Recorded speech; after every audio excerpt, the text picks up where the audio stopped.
Delhi bomb blast ಪ್ರಕರಣಕ್ಕೆ ಇದೀಗ ಕರ್ನಾಟಕದ ಲಿಂಕ್ ಕೂಡ ಇದೆಯಾ ಅನ್ನುವಂತಹ ಪ್ರಶ್ನೆ. ಅದಕ್ಕೆ ಸಂಬಂಧಪಟ್ಟ ಹಾಗೆ ತನಿಖೆ ನಡೀತಾ ಇದೆ. ಕರ್ನಾಟಕ ಎನ್ಐಎ ತನಿಖಾ ತಂಡ ಇದೀಗ ಅಲರ್ಟ್ ಆಗಿದೆ. ದೆಹಲಿ ಬ್ಲಾಸ್ಟ್ ರೂವಾರಿ ಉಮರ್ಗೆ ಬೆಂಗಳೂರಿನ ಲಿಂಕ್ ಇರೋದರ ಬಗ್ಗೆ ಕೆಲ ಅನುಮಾನವೂ ಕೂಡ ವ್ಯಕ್ತವಾಗಿದೆ. ಎನ್ಐಎ ವಶದಲ್ಲಿರುವಂತಹ 3 ಆರೋಪಿಗಳ ವಿಚಾರಣೆಯನ್ನ ನಡೆಸಲಾಗ್ತಾ ಇದ್ದು, ಉಗ್ರ ಉಮರ್ ಸಂಪರ್ಕವೇನಾದ್ರೂ ಇತ್ತ ಎಂಬುದರ ಬಗ್ಗೆ ತನಿಖೆ ಆಗ್ತಾ ಇದೆ. ಬೆಂಗಳೂರಿನ ಬಗ್ಗೆ ಮಾಹಿತಿಯನ್ನ ಎನ್ಐಎ ಕೇಳಿದೆ.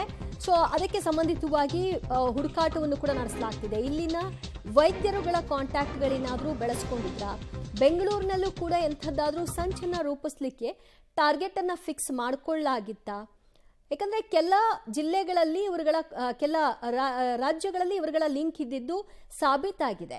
ಅವರುಗಳ ಸ್ನೇಹಿತರ ಮೊಬೈಲ್ ಅನ್ನ ನೆಟ್ವರ್ಕ್ನ ಆಧಾರದ ಮೇಲೆ ಪತ್ತೆ ಹಚ್ಚಿರೋದ್ರಿಂದ ತಮಿಳುನಾಡು, ಹರಿಯಾಣ, ಗುಜರಾತ್ ಹೀಗೆ ಅಲ್ಲಲ್ಲಿ ಅವರುಗಳ ನೆಟ್ವರ್ಕ್ ಇತ್ತು ಅನ್ನೋದು ಗೊತ್ತಾಗಿದೆ. ಮತ್ತಷ್ಟು ಅಪ್ಡೇಟ್ಸ್ ಕೊಡ್ತಾರೆ ನಮ್ಮ ಪ್ರತಿನಿಧಿ ಮುರಳೀಧರ್. ಮುರಳಿ, ಬೆಂಗಳೂರಿನ ಲಿಂಕ್ ವಿಚಾರವಾಗಿ ಸದ್ಯ ಎನ್ಐಎ ಯಾವ ರೀತಿಯ ಶೋಧವನ್ನು ನಡೆಸ್ತಾ ಇದೆ? ಏನಾದರೂ ಅವರಿಗೆ ಅಂಥ ಮಾಹಿತಿಗಳು ಲಭ್ಯವಾಗಿರಬಹುದಾ?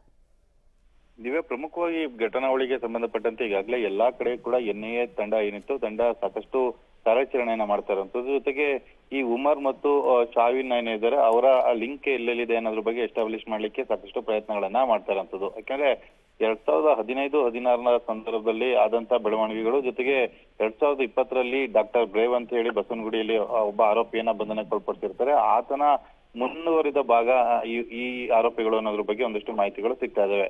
ಬಹುತೇಕ ಡಾಕ್ಟರ್ ಬ್ರೇವ್ನನ್ನು ಕೂಡ ಪರಪ್ಪನಗರ ಜೈಲಿನಲ್ಲಿ ವಿಚಾರಣೆಗೊಳಪಡಿಸುವಂತ ಸಾಧ್ಯತೆಗಳಿವೆ. ಅದರ ಜೊತೆಗೆ ಬೇರೆ ಬೇರೆ ಆರೋಪಿಗಳಿದ್ದಾರೆ, ಅವರನ್ನು ಕೂಡ ಪತ್ತೆ ಹಚ್ಚುವಂತ ಕೆಲಸಗಳು ಕೂಡ ಆಗ್ತಿರೋಂಥದ್ದು.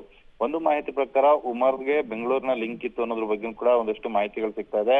ಆತನ ಸ್ನೇಹಿತರು ಯಾರು? ಯಾಕಂದ್ರೆ ಈಗಾಗಲೇ ಗುಜರಾತ್ ಇರ್ಬೋದು, ಪಶ್ಚಿಮ ಬಂಗಾಳ ಇರ್ಬೋದು, ಜೊತೆಗೆ ದೆಹಲಿ ಇರ್ಬೋದು ಮತ್ತು ಜಮ್ಮು ಕಾಶ್ಮೀರ ಇರ್ಬೋದು, ಅಲ್ಲಿ ಲಿಂಕ್ ಗಳನ್ನ ಎಸ್ಟಾಬ್ಲಿಷ್ ಮಾಡುವಂತ ಕೆಲಸಗಳು ಮಾಡ್ತಾ ಇದಾರೆ. ಅವರ ಜೊತೆಲಿ ಯಾರು ಲಿಂಕ್ ಅನ್ನ ಇಟ್ಕೊಂಡಿದ್ದಾರೆ ಅದನ್ನ ಹುಡುಕಾಡುವಂಥದ್ದು, ಅದನ್ನ ಬಂಧನಕ್ಕೊಳಪಡಿಸುವಂತ ಕಾರ್ಯಾಚರಣೆಯನ್ನು ಕೂಡ ಈಗ ಎನ್ಐಎ ಮಾಡ್ತಾ ಇರೋಂಥದ್ದು. ದಿವ್ಯಾ,